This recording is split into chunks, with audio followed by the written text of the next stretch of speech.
Bom, dando continuidade ao nosso curso de mecânica estatística, vamos agora falar do limite termodinâmico no contexto do ensemble canônico. Como é que a partir da descrição estatística do ensemble canônico a gente consegue determinar toda a termodinâmica de um sistema, ou seja, como é que a gente obtém uma equação fundamental a partir do ensemble canônico. Para que a gente consiga responder essa pergunta, vamos escrever aqui a distribuição de Boltzmann, exatamente o ensemble canônico. A probabilidade de você medir o seu sistema em determinado microestado J, sendo que esse microestado tem uma certa energia EJ, vai ser igual a quê? Vai ser igual a 1 sobre Z, exponencial de menos beta é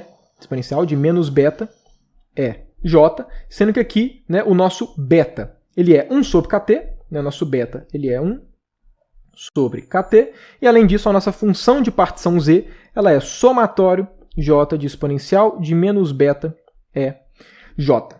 Percebam que quando a gente escreve a distribuição de Boltzmann, na prática, a gente já tem mais ou menos uma ideia de que a função de partição vai conter toda a informação do sistema. A gente meio que já teve uma ideia de que isso poderia acontecer, principalmente na última aula, que eu calculei com vocês a energia, e mostrei que, de fato, as flutuações de energia vão para zero. Então, pensando num limite termodinâmico, a energia, o valor médio da energia converge para a energia de fato. E a gente obteve a energia termodinâmica de um sistema a partir somente da função de partição. E dá para a gente perceber isso por quê? Porque a parte que não é a função de partição, que é essa parte de cima, já contém informação dessa parte na função de partição aqui. Ok? Então já é meio que esperado, na verdade, a gente meio que já vislumbra que na função de partição a gente vai ter toda a informação física do nosso sistema. Okay? Até porque na função de partição entra todas as energias de todos os microestados. Então, de alguma forma, toda a informação estatística, que é qual que é a característica de cada microestado, no caso as energias deles, já vão estar contidas aqui na função de partição. Então vamos lá, como é que a gente vai fazer essa correspondência com a termodinâmica, esse limite termodinâmico? Assim como tudo que a gente faz, a gente vai utilizar conceitos que a gente já determinou, ok? Como assim? A gente está no ensemble canônico, e eu já mostrei para vocês, no contexto do ensemble microcanônico, como era feito o limite termodinâmico. O que configurava o limite termodinâmico no ensemble microcanônico. Levando em conta que a gente obteve o ensemble canônico a partir do microcanônico, vamos tentar escrever a função de partição com alguma coisa que faça referência ao ensemble microcanônico, para que a gente consiga vislumbrar um pouquinho melhor como é que o limite termodinâmico vai ser feito. Ok? Como é que a gente consegue fazer isso? Aqui é bem simples, olha só. Aqui eu estou somando em todos os microestados. Okay? Então, esse J daqui são todos microestados. O que significa? Significa que se eu tenho 5 microestados, todos eles com a mesma energia E, vão aparecer 3 termos iguais. Exponencial de menos beta E, mais exponencial de menos beta E, mais vai aparecer esse termo 5 vezes. Por quê? Porque eu tenho que fazer essa soma em todos os microestados.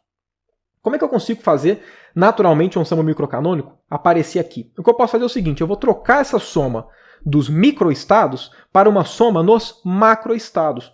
Ou seja, eu vou fazer aqui um somatório nas energias, ok? E aqui, olha só, exponencial de menos beta E. Então perceba, se antes eu falei que tinham 5 microestados com a mesma energia, tinha que aparecer 5 termos iguais. Aqui só vai aparecer um termo com essa energia. Então o que eu tenho que fazer? Eu tenho que colocar aqui a multiplicidade. Quantos microestados possuem com aquela energia? E aí que vai aparecer o ensemble microcanônico. Aqui vai aparecer exatamente o nosso ômega. Ok? Vai aparecer o nosso ômega. Deixa eu arredar esse cara aqui para o lado. Ômega com energia E. Então o que está falando? Está falando soma nas energias e na frente de cada exponencial você vai colocar o número de microestados acessíveis ao seu sistema que possui essa energia E. Então aqui está o número de microestados do macroestado com energia E. Percebam, esse cara é igual, ok? Só que esse cara daqui tem um apelo para a gente poder fazer o limite termodinâmico. Porque o limite termodinâmico a gente fez em termos do ômega. A gente viu como é que era o comportamento do ômega para aí sim chegar na entropia e por aí vai. Okay? Dado que a gente tem a função de partição dessa forma, o que a gente consegue afirmar no limite termodinâmico? Por toda a construção do ensemble microcanônico que eu fiz com toda a calma, analisando distribuição de probabilidade com vocês, no sólido de Einstein e tudo, a gente viu que no limite termodinâmico, o que acontece com o ômega? O ômega ele fica sendo máximo. Não só ele atinge o seu valor máximo, mas esse ômega ele tem um comportamento de crescimento muito rápido. No limite termodinâmico, quando a gente desenha a distribuição de probabilidade, o pico fica muito acentuado, muito fininho, exatamente pelo fato de que esse ômega ele cresce tão rapidamente e depois decresce tão rapidamente que o limite termodinâmico ele pode ser visto aqui como sendo aquele em que o ômega é máximo E se eu vario um pouquinho a energia, né, se eu vario aqui a energia, o ômega de E, vamos supor que aqui eu estou pegando, né, o ômega em relação à energia, se eu vario um pouquinho para mais ou para menos, esse cara já cai abruptamente, exatamente porque, né, no limite termodinâmico, as probabilidades convergem para o valor específico, que é o do limite termodinâmico. Como o ômega máximo não só é máximo, mas ele é absurdamente maior do que qualquer outro ômega, você deve concordar comigo que quando a gente for fazer essa soma daqui, os termos que não estiverem com essa parcela máxima vão ser desprezíveis, ok? Essa análise que eu estou fazendo com vocês não é uma análise formal, ok? Estou fazendo aqui uma análise mais heurística, baseada nas discussões físicas que a gente fez, porque essa parte de mecânica estatística, quando você vai fazer as coisas matematicamente bem formais, a coisa fica muito pesada. Então, o meu objetivo aqui é conseguir construir uma noção física desse limite termodinâmico para a gente poder utilizar, não é ser tão pedante matematicamente.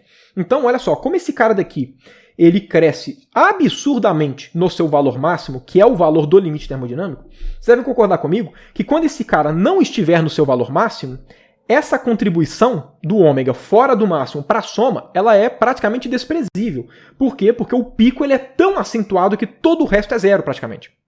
Do ponto de vista relativo, né, claro. Então, significa que no limite termodinâmico, limite termodinâmico, essa expressão, esse somatório, pode ser substituído pelo seu valor máximo. Okay? Pode ser substituído por ômega exponencial de menos beta E no valor máximo. Okay? Porque qualquer valor fora desse máximo, o ômega vai variar tão abruptamente que praticamente não vai existir nada, ok? Relembrando, esse raciocínio daqui não é um raciocínio matematicamente mais formal, ok? Na verdade, isso é bem informal, porém ele carrega toda a informação física e necessária que a gente tem para poder entender o limite termodinâmico. Então, no limite termodinâmico, né, esse cara daqui vai ser máximo, e o que ômega exponencial de menos beta é ser máximo? O que esse cara daqui passa para a gente? Né, para que a gente consiga pegar alguma correspondência com a termodinâmica. Porque lembrando, beleza, eu tenho essa expressão daqui, mas o que isso daqui tem a ver com a termodinâmica? Eu consigo descrever alguma equação fundamental da termodinâmica a partir dessa consideração? Porque é isso que eu estou buscando. Né? Na entropia de Boltzmann, que era a forma que a gente conseguia fazer o limite termodinâmico, quando lançou o microcanônico, passava para a gente uma equação fundamental. Né? A gente descrevia na representação da entropia. Será que esse cara daqui me passa alguma análise relevante? Será que ele passa alguma equação fundamental da termodinâmica? Vamos mexer um pouquinho com esse cara. Para que a gente consiga, né, ver alguma equação fundamental da termodinâmica sair daqui, duas coisas que a gente vai ter que fazer. Primeiro, aqui tem ômega. E a gente já está no limite termodinâmico. Se a gente está no limite termodinâmico, a gente tem que fazer de alguma forma aparecer aqui um ln de ômega, porque esse cara vai ser entropia. Além disso, quando a gente está no limite termodinâmico, qual que vai ser a energia do nosso sistema? Porque lembrando, a situação máxima, essa aqui vai ser a energia do limite termodinâmico. No limite termodinâmico, como eu comentei com vocês na última aula das flutuações de energia, né, a energia que vai estar é exatamente a energia do nosso sistema. Né?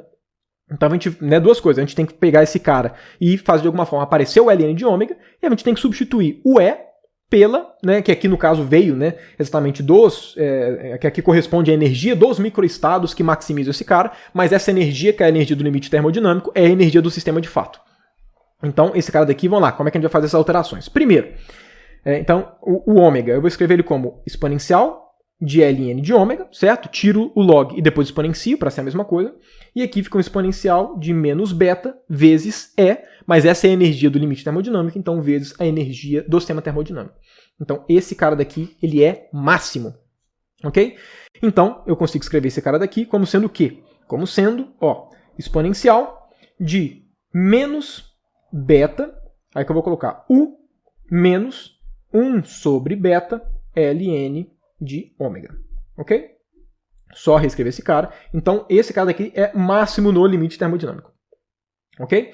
Então, perceba, né? Aqui eu simplesmente coloquei o menos beta em evidência, né? E aqui tudo certo. O que é esse 1 sobre beta? Lembrando, o beta, ele é Kt.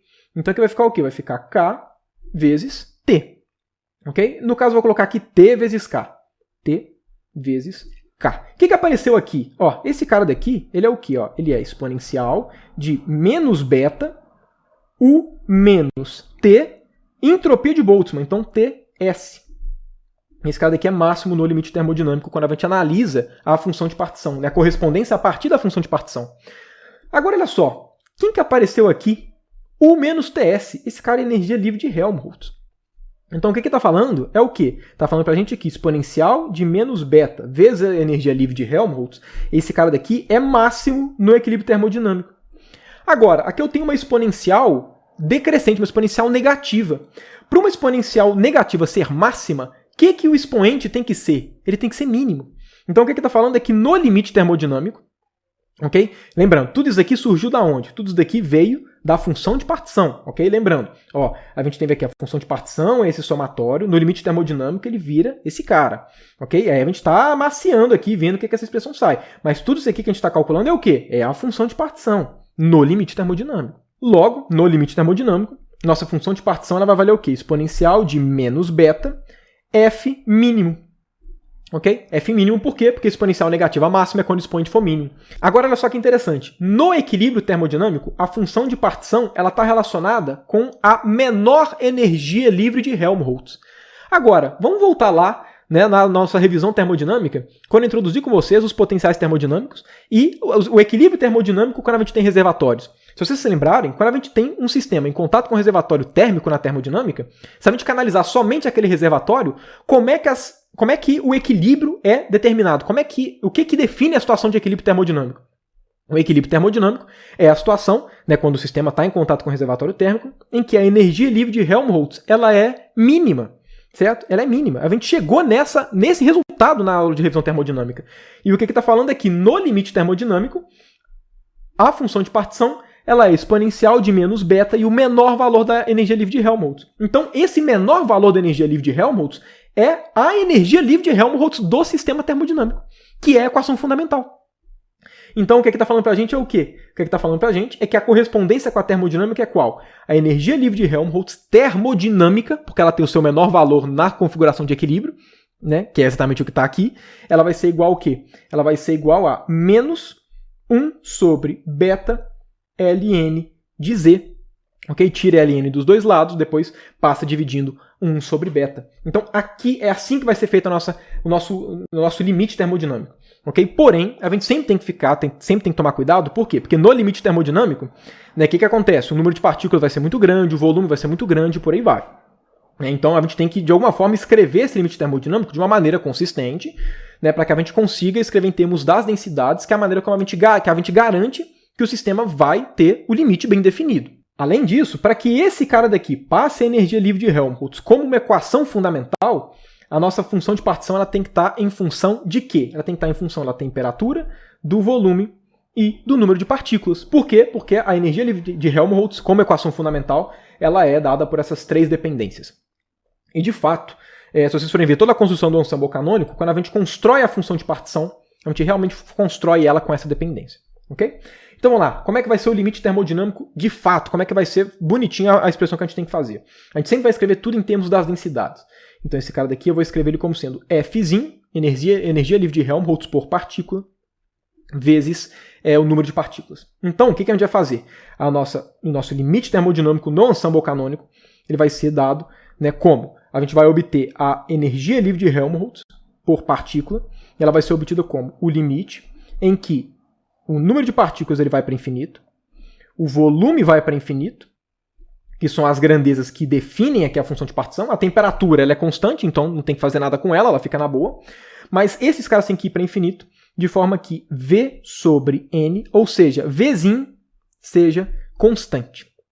Ok? E aí sim, aqui vai ficar um menos, aí aqui a gente vai ter que passar, né, um N dividindo, aqui vai ficar 1 sobre N beta, ln de z, aqui como uma função de t, v e n. Então, esse cara daqui vai ser, né, exatamente o nosso limite termodinâmico para o ensemble canônico.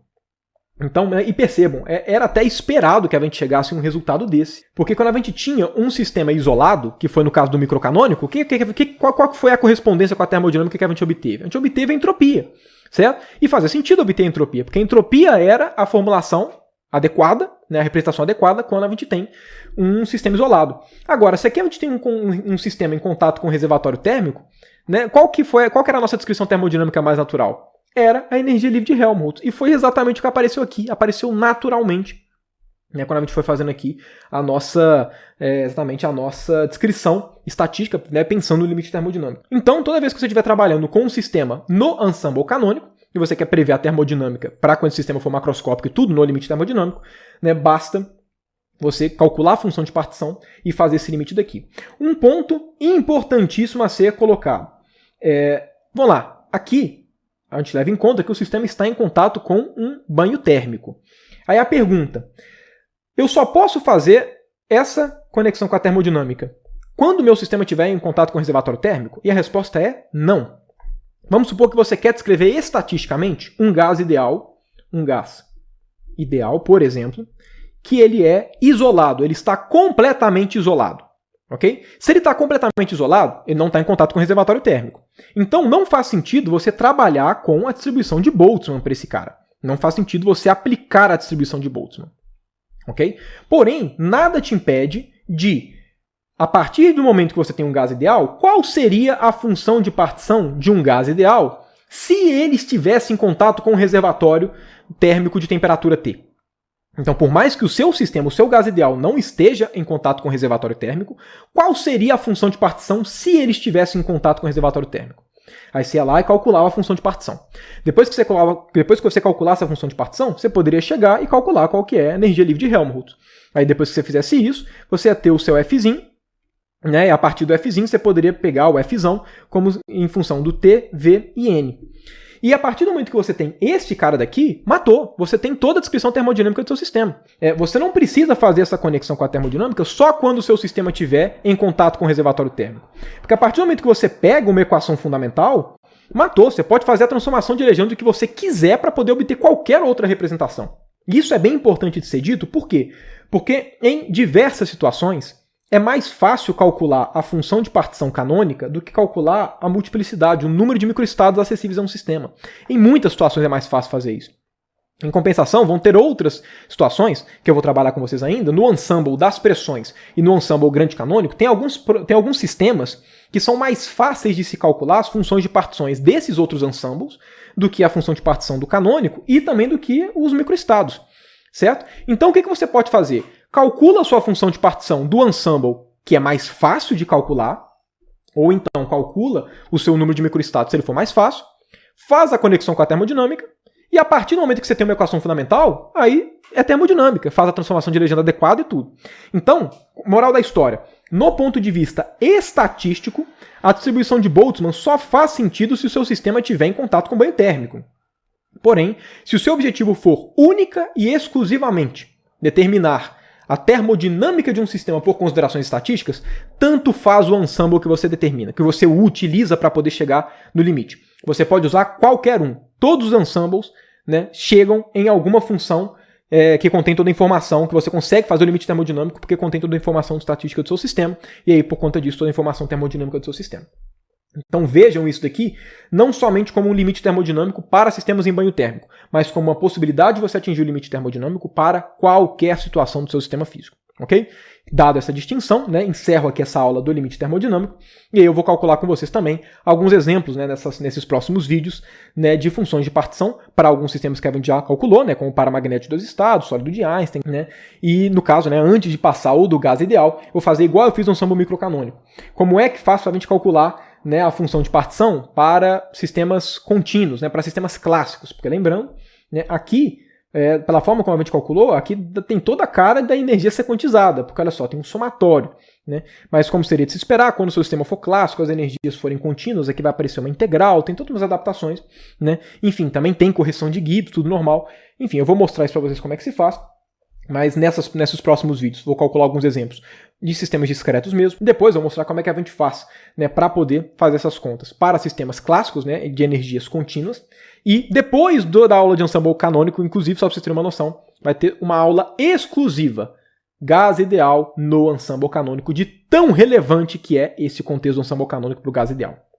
Ok? Então, enfim, né, dado isso, até a próxima aula para vocês.